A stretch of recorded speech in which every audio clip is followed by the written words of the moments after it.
Assalamualaikum warahmatullahi wabarakatuh. Terima kasih atas kesempatan yang telah diberikan kepada kami. Pada kesempatan kali ini, kami akan mempresentasikan terkait dengan resume paper yang telah kami kerjakan. Sebelum masuk pada penjelasan, di sini saya akan memperkenalkan anggota kelompok kami. Yang pertama ada saya sendiri, Viola Andaresta, dengan NIM 1818002. Yang kedua ada Muhammad Aldi Syaputra dengan NIM 1818021. Dan yang terakhir ada Bayu Lutfi Putra Arif dengan NIM 1818028.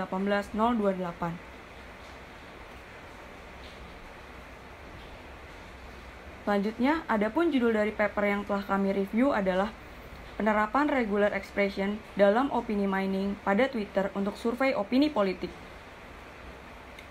Pada review kali ini terdapat beberapa poin-poin yang akan dibahas. Dan poin yang pertama yang akan dibahas adalah rincian dari paper yang telah dipilih yang akan disampaikan oleh saya sendiri. Judul dari paper yang kami review adalah penerapan regular expression dalam opini mining pada Twitter untuk survei opini politik. Adapun tahun dari pembuatan paper itu tahun 2017-2018 dengan penulis Sinta Ayu Chandra Kemala dan tanggal review tanggal 9 Desember 2020. Kemudian adapun poin lainnya adalah tujuan penelitian.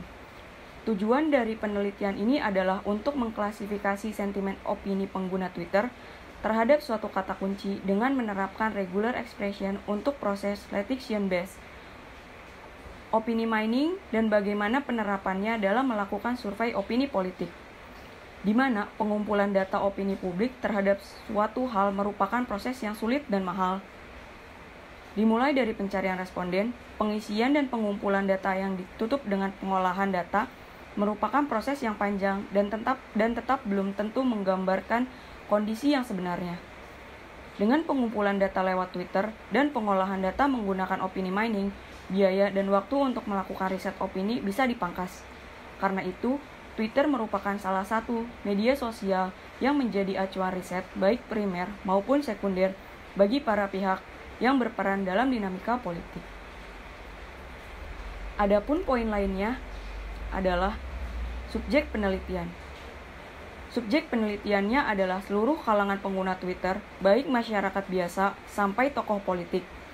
Sedangkan objek yang diteliti dalam paper ini adalah tentang opini mining pada Twitter untuk survei opini politik. Untuk poin selanjutnya akan disampaikan oleh rekan saya, Bayu Lutfi Putra Arif. Kepadanya saya persilakan. Saya Bayu Lutfi Putra Arif di sini ingin menjelaskan tentang metode penelitian dari penelitian tentang penerapan regular expression dalam opinion mining pada Twitter untuk survei opini politik.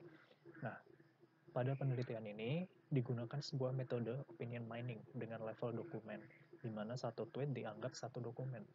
Nah, pendekatan yang digunakan itu knowledge based dengan metode yang digunakan itu sendiri adalah lexicon based dengan menerapkan regular expression.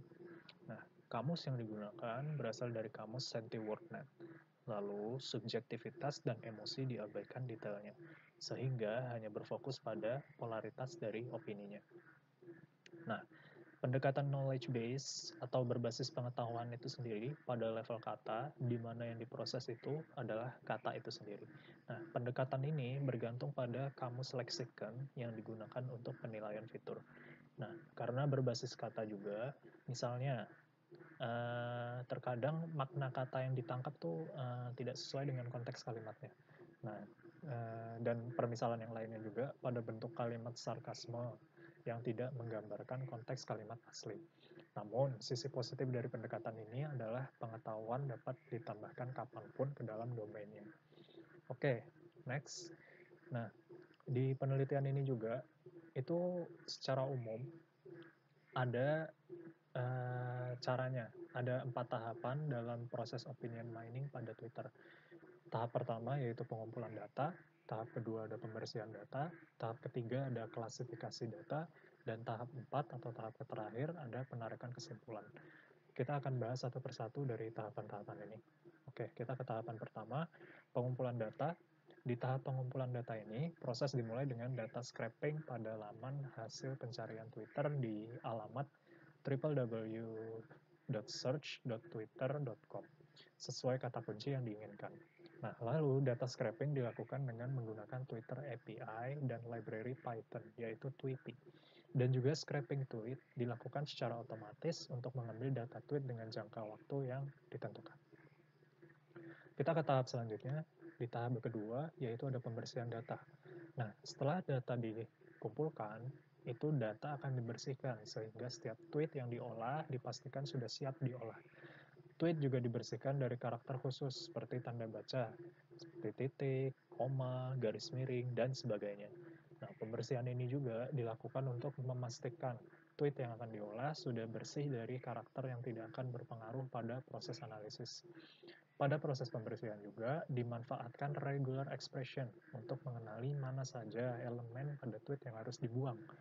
Pada pembersihan data ini tidak diperlukan case folding atau pengubahan seluruh tweet menjadi huruf kecil, karena pada regular expression disediakan fitur pengabaian huruf kecil dan kapital.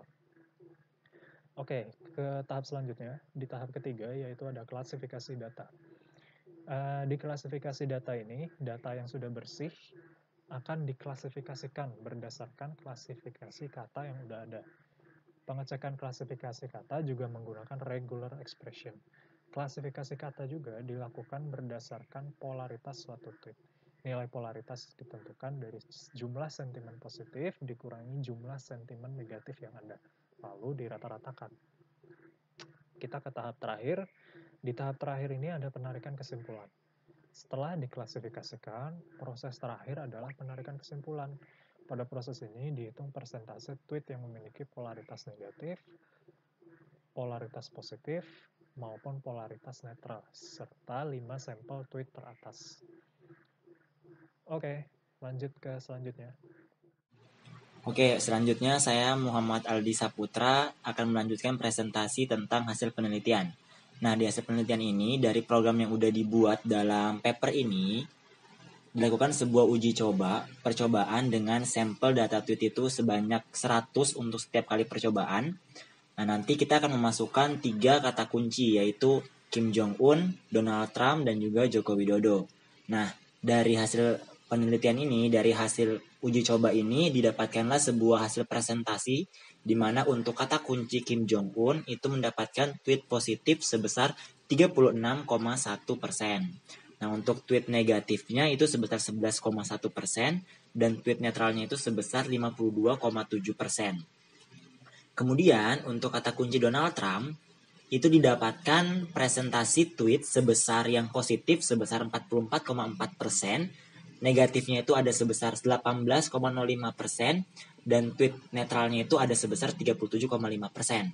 Nah, untuk kata kunci terakhir, Joko Widodo itu mendapatkan hasil presentasi di mana tweet positifnya hanya sebesar 7,6%, dan tweet negatifnya itu sebesar 0,0%, sedangkan yang netralnya itu sebesar 92,3%. Mengapa demikian? Dari sini dijelaskan bahwa berdasarkan hasil percobaan, pada ketiga kata kunci tersebut diketahui hasil yang didapatkan itu sudah cukup baik untuk data yang berbahasa Inggris, akan tetapi sangat buruk untuk data yang berbahasa Indonesia. Nah, sekalipun berbahasa Inggris, ada beberapa memang konteks atau kata tweet dalam bahasa Inggris yang memang ada perbedaan dengan polaritas kata, tetapi memang itu masih tetap terbaca, tapi dia ada perbedaan sedikit pada konteks katanya. Nah, kalau mau contohnya, kita bisa lihat contoh tweet pada suatu tweet yang dimana ada tweet kayak gini bunyinya, many liberals I talk to say they are completely ashamed of themselves for voting for Hillary Clinton. Nah, itu tweet ini diklasifikasikan sebagai data tweet positif untuk Donald Trump, walaupun yang kita tahu kata ini sebenarnya adalah bernada negatif. Tetapi karena kata tersebut ditujukan kepada Hillary Clinton dan bukan kepada Donald Trump, ini mengakibatkan bahwa sistem dari program ini membacanya, mengklasifikasikan tweet ini sebagai tweet yang positif untuk Donald Trump. Dan ini dianggap sukses dalam dianalisanya, seperti itu. Nah, berbeda lagi ada yang untuk Joko Widodo itu memang hasilnya sangat tidak memuaskan. Hal ini dikarenakan ketidaksesuaian tweet yang sangat jauh dari realita, karena memang data yang diambil dalam program ini adalah data yang berbahasa Inggris. Nah, dari hasil penelitian ini kita dapat menyimpulkan bahwa program ini hanya dapat memproses teks yang berbahasa Inggris dan tidak bisa memproses teks berbahasa Indonesia. Mengapa demikian?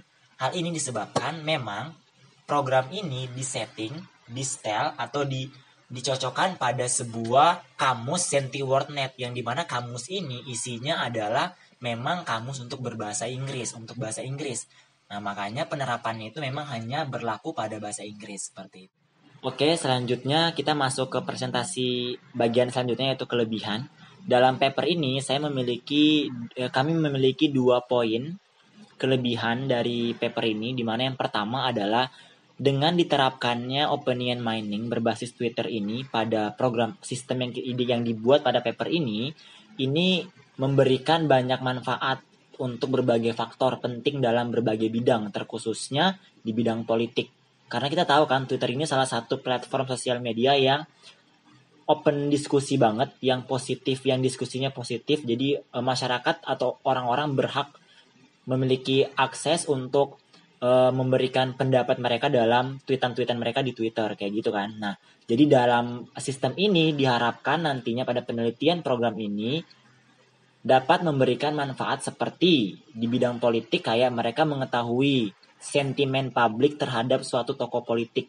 Nah, dari program ini diharapkan juga dapat mengetahui nih sentimen publik terhadap suatu kubu politik dan lain-lain sebagainya. Nah, selain dari sisi politik, ini juga dapat berfungsi banget untuk di bidang-bidang lainnya, seperti kayak bidang ekonomi, pemasaran, pemerintahan, dan hukum dan sebagainya, seperti itu. Nah, untuk yang kedua, untuk kelebihan yang kedua, metode opinion mining yang diterapkan pada paper ini, pada sistem aplikasi ini, di mana juga bisa berfungsi nantinya sebagai parameter awal nih bagi para pelaku politik atau pemerintahan atau pihak apapun, oposisi maupun pihak lainnya, agar nanti mereka bisa mengetahui bagaimana reaksi masyarakat gitu ya terhadap apa yang mereka tetapkan, terhadap apa tentang sebuah informasi tentang kebijakan apa maupun branding sebuah pihak diterima apa tidak di masyarakat gitu. Jadi mereka bisa tahu dari analisis sentimen oleh masyarakat di sekitar, seperti itu. Nah, hasil ini juga nanti bisa menjadi tolak ukur atau penentuan langkah selanjutnya bagi para pelaku politik untuk bisa mengambil langkah selanjutnya, seperti itu. Jadi benar-benar program ini benar-benar bisa bermanfaat untuk banyak pihak gitu ya, karena ini menyangkut tentang analisis sentimen, seperti itu. Oke.